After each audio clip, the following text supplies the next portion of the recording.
Guys, we need to have a serious talk about this game. It's not funny anymore. It's getting annoying. It got to the point where I didn't even bother playing Big Run this weekend. I didn't even bother making a video about it just to make a video about it. I didn't bother to do anything with it. Why? Because the game is the bare minimum of what we expected. Now listen to me. In Splatoon 1, that was the first game, okay? That was fine to not have like crazy events or things going on besides like a Splatfest, right? Like a crazy Splatfest like SpongeBob versus Patrick. That was crazy. The Ninja Turtles in Splatoon 2. That was crazy. But then Splatoon 2 had shifty stations. It had Salmon Run for the first time. Yes, it was limited, but at least it was like the first time, right? It was perfect. It was fine. It was whatever. It was there to serve its purpose, and it serves its purpose well.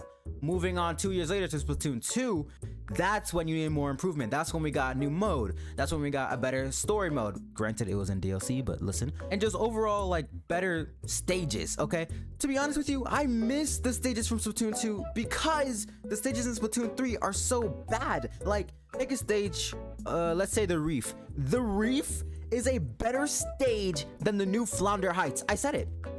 The Reef is a better stage than Undertow Spillway. I said it. The Reef is a better stage than the new one, Barnacle and Dime. And that just goes to show they're gonna stick with this Tetris map design, stage design, whatever. And it's annoying for Splatoon fans because it's like, we were promised a lot of things. Like, look at the stuff we were missing out on. We're missing out on Sharklings, apparently. Look at the hairstyles. Like, they're just things that we all wanted ever since the first game really came out, which comes from like more hairstyles, more species since Splatoon 2, etc, right? Because they would just be fun additions. And I get that Nogami, the creator of the game, he went on record to say that he didn't want to overwork his staff for our satisfaction.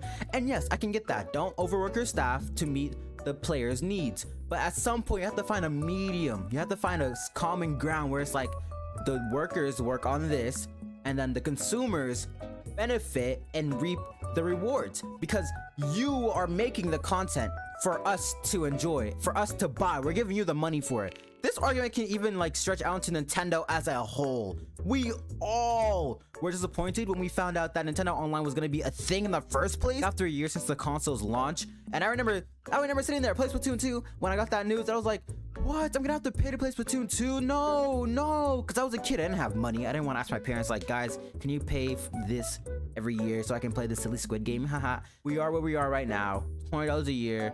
I think $3 a month or $4 or $5, I don't know, etc. But that also, again, loops back around to Splatoon 2, the product of this stupidity. The game is meant to be, like, if we're gonna assume it's the final game, which I'm assuming it's the final game, to be honest. If there's more after this, then yeah, that's very much welcome. Yeah, please do so. But if this is the final game, then it's really disappointing. We could have kept with Splatoon 2 for like an extra 2 more years at this point, because what you're doing with this game, when it launched in September, that was hype. It was amazing. Everyone was like, oh my gosh, new stages, better graphics, oh my god, the lighting. Dude, the lighting was crazy, bro. The first time we had this game, we had 3 idols, we had a new story mode, and it was actually pretty good, and we were promised DLC coming like a year later or just eventually down the line, right? And we're still getting that, of course, but everything else in between, like new modes, new systems of like this and that, new anything, we just haven't gotten anything yet. And while I can sit here and play this game non-stop all the time, like if you were to ask me to break a Guinness World Record of playing Splatoon for like insert how many hours, I would agree, because that's a game I can tolerate for so long. Yes, I get mad at it. Yes, I get upset. Yes, I'm also getting very happy whenever I play a game. It's still basically Splatoon 2, but with better graphics and slightly better systems of movement, combat, etc. The developers lost like what, half of their team or all of them or something like that. I just know like there was some portion of their development team that had to like redo like these lost roles, right? And they had to bring in new people. I remember when they were looking for stage designers, whoever those guys are, I need to have a talk with them, because what are you doing? You're ruining everything. You're ruining Flounder Heights for us. At this point, don't even bring back Salt Spray Rig. Do not ruin one of the most silliest, stupidest, and arguably a really fun map. Don't ruin that. Don't even bother bringing it back, because I know if you bring it back, you're gonna somehow make it like super rectangular on the sides where you spawn in, and then the bottom like rectangle in the center, you're just gonna make that into like some stupid circle where you have to funnel in and then fight everyone to the death or something. And don't even get me started on the challenges, dude. Oh my god, that's one of the biggest disappointments I've been having with this game. Why are the challenges not daily? And why are they even locked to 2 hours on its set day? Like, we had the challenges. The first one was on June 2nd, which is weird. Why not just make it the first day of the season, June 1st? But okay. Then the next two were June 3rd, the day after. But the only caveat to that was it was scheduled for 5 a.m. to 7 a.m. And then the next one was 1 p.m. to 3 p.m. That's weird. Why would you do that? Those days were on Friday and Saturday. And I understand, like, that's a weekend, basically. You can include Friday into a weekend, to be honest. Those are weekends, yes. But to make them 2 hours, at that point, why not just make it the entire day? If you're gonna make it into a specific schedule, not even making it available on the very first day, at that point, just make it available all day. Because you're just separating the player base like that. There's people who have to work, there's people who have school, there's people who just have other things going on in their life. They can't be on Splatoon for those 2 hours just for that one mode, which is ass. The first one was just playing on the new maps. The second one, I think it was Trizookas only. I didn't get to play because I wasn't available, right? Because I had to go do things. I had to go help out people. I couldn't spend my time on Splatoon for those 2 hours because I had a life. Splatoon is literally just like constantly trying to keep you playing the game. And that's fair. That's very fair. Everyone has to do that, right? Every game does that. But it gets to a certain point where it's like, you're not even encouraging me to play the game. You're isolating me from playing the game. If I have to get on the game for the specific 2 hours of my specific day just to play the new mode and see what's going on, haha, Trizookas, that's a very bad thing to do because you're just pushing everyone else away who can't do it and making sure people who can do it get rewarded. And that's fair. That is fair. I'm not arguing that. I don't know why I said that. Ignore that. But I just feel like this game could be so much more. It can improve on everything. Like, I feel like we're definitely gonna get a hairstyle update just like we did in Splatoon 2 when like midway through they gave us more hairstyles. Probably not even midway, I'm not sure. That game was 5 years long, guys. If we're stuck with this game, this same base game for 4 more years, it hasn't even been a year yet, but for like 4 more years, then I don't know if I can handle this. Because I'm just playing Splatoon 2 but with better graphics. Like all the bands in Splatoon, they're all amazing, they're all detailed. Every character in a band is very loved by at least some group of people, right? Even I myself, I love this group right here. It was in Splatoon 2, and the only reason why I like it is because they're screaming their lyrics. That's what I like in Splatoon. It's just, you have certain niches of the community. People who love Salmon Run but hate Turf War. People who love Rank but hate Turf War but love Salmon Run too. Like, it can mix and match. It can become a whole tumbleweed of things, ideals, things you like, things you don't like. That's the beauty of games. That's the beauty of liking something in general. When said game restricts you with things that you find stupid, that's where you should like click in your head like, this isn't a very good game. This is just an okay game. Because if, like I said, with challenges, man, I'm really upset about challenges. 2 hours on specific days, that's stupid. Don't do that. You fixed yourself with Salmon Run from Splatoon 2 to Splatoon 3 by making them available anytime. So why not do the same thing with challenges? Why not do the same thing with any new mode you create going forward?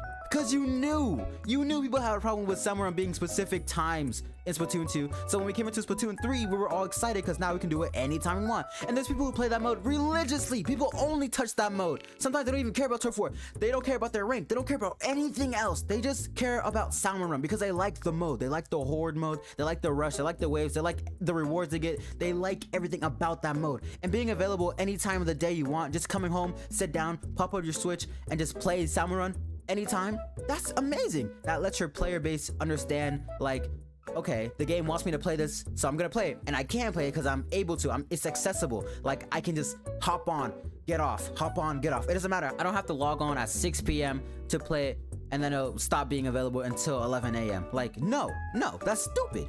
You see what I'm getting at here? So why not make challenges 24 hours on the very least the same day you want to schedule it? And what you could do and what you need to do is make it available every day. Even if it's like the same mode for a few days, that's perfectly fine. If for like a week, 2 weeks, like you can have only Trizookas for like 2 weeks, okay? Because at least it's there. At least that's an option, and not just only for 2 hours on specific days that are wacky. They're not even like every day. They're not every other day. They're not every week. They're sporadic. But who am I to say this, right? Like, I just play the game. I don't have that many subscribers to have a voice. I don't have a lot of views to have a voice. but I like telling my opinion because anyone who's willing to listen can also agree or disagree with me or just have a neutral standpoint and just be like, I just like Splatoon. I like it how it is. It could get better, but it could be worse. You could be neutral, and that's perfectly fine. I value everyone's opinion who's watching right now. If you made it to this point in the video, please like, subscribe, comment if you have any opinions on it. That's just my takes on it, man. Like, this game could be better, and it's already okay. It's not worse than the other games. It's just like the bare minimum of those games. It takes Splatoon 1 and 2, puts them together with like the good, but it doesn't like emphasize. It just literally carries it on over. It's copy and pasting, but with better graphics. That's my position on the game. I love this game to bits. I could play this game for hours on it and always be mad, be happy, whatever have you. But I will advocate for better things to be put in here. Like, guys, we are 9 months. We are 9 months into this game, and we still have like nothing crazy new, right? What's the only new things in this game that are like significant? Now, I'm not talking about like gambling. I'm not talking about the lockers. I'm not talking about any of that. Those are fun additions, but that's all they are. Fun, small additions that you can enjoy. I'm talking about like modes. I'm talking about plot. I'm talking about just anything like gameplay related, really. Turf War's always been there. That's never going away, and that's fine. Ranked, that's fine. Maybe add a new mode to ranked. Like, there was like a whole rocket mode or something that was like in Splatoon 2 data, but we never got that. Do something with that. And with side order, when that eventually comes out, it needs to be good. It has to be on par with Octo expansion or better. In fact, it needs to be better, because why would you just copy and paste Octo expansion, right? Don't do that. Please do not do that. And another thing, the whole theme of this game is chaos. Where's the chaos? I don't see it. Like, we're set into the city. The only things that are chaotic about it is like the implied nature. It's implied. You don't really see any chaotic like things or like rush things or cramped things. Nothing feels crazy in the hub world. Like, when you're just walking around, nothing feels chaotic. Everything just feels like, oh, okay, this is just like a fun little tropical place. It's not tropical, I know, it's like in a desert, but like, shut up. Okay, shut up. But I don't get that chaos vibe from any of that. Even when I'm playing the game in these maps, I don't get any chaotic vibes from them. The maps don't need to be chaotic, okay? Like, maps are just maps. I don't really care about on that front, but I'm just saying to prove my point even more. And even in the story mode, it wasn't chaotic whatsoever. Like, it just felt like a story mode. What, do you not want it to be a little chaotic? That's the bare minimum. The story has to be kind of crazy for you to keep going and be like, oh my god, that just happened. Okay, let me do some more levels so I can get another cutscene or more dialogue, anything, right? Like, that wasn't really chaotic. And we were also just underground in snow. That's not chaotic to me, okay? If anything, the most chaotic themed thing in this game is the end of story mode. Like, if you fail in Salmon Run. But that's Salmon Run. Those are things we've already had. There's no chaos theme in this game for me. I feel like if you had order win, and yes, I'm on team order. Don't click off this video, and we will still have the same problems I'm talking about today. Like, it wouldn't change anything to have this team win or that team win. So I feel like whatever this game ends up being, and whatever the possible next game could be, it just needs to be building upon itself. Splatoon 2 built upon Splatoon 1, and it added a lot of things. A lot of okay things, a lot of bad things, but a lot of great things that kept us going for 5 years. So Splatoon 3, it was like, oh my gosh, new game. We were hyped for it, and now here we are. A lot of us are chilling. We're all just like, oh, Splatoon 3, yeah, it's my favorite game. Oh, it's an okay game. Oh, I like just playing it here and then. And that's perfectly fine. But I just want better for my favorite game. This is my favorite series. This is my favorite game series, guys. Like, besides Smash, besides Sonic the Hedgehog, like, this is one of my key games that I love. I love this series to bits, but it could be better. Comment below if you have any thoughts of your own, or just simply like the video. Both help. And subscribe if you're new. I'm trying to reach 200 subscribers by the end of the year. I don't think that's crazy. Like 117 subscribers from a week and a half ago to 145 as of recording this. Thanks for hearing me out. I'll see you in the next one.